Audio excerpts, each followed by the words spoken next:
Madam बोलवलं मला. आदित्यच्या लग्नाची सुपारी फोड.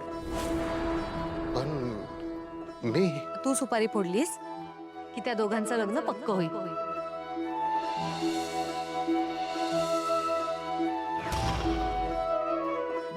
एकदा ही सुपारी फुटली की लग्न फिक्स झालं म्हणून समजा.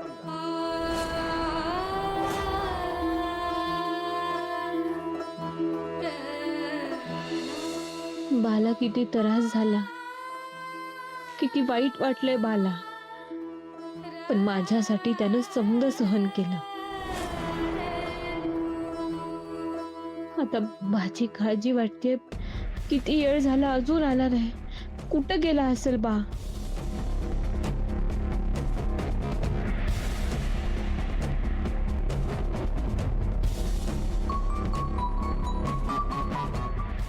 गणू ग बस तू. सकाळी बंगल्यात कोणता कार्यक्रम होता? मी शाळेला गेलो होतो, मला कुणी सांगितलं बी नाही. नाहीतर मी थांबलो असतो की नाही कार्यक्रमाला. आपण लय मज्जा केली असती.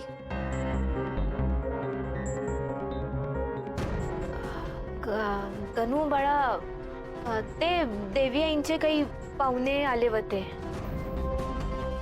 त्यांचंच काहीतरी होतं.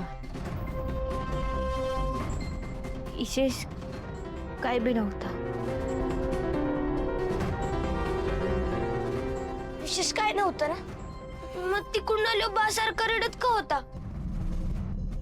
मग अशी बाहेर जाताना बी रडत रडतच गेला. कनी तू तू तू बघितलंस बाला? वय बा खूप रडत होता. आणि कुठं गेलं काय माहिती. हे बघ, तू काळजी नको करू, मी मी मी बघते.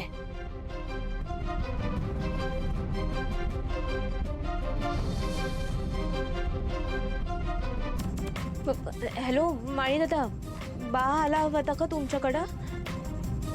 नाही ग पारू, मारुती मला दिसलाच नाही. काय झालंय का ग?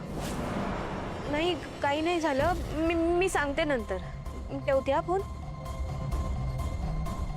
आणि दादाकडे नाहीये बा. मग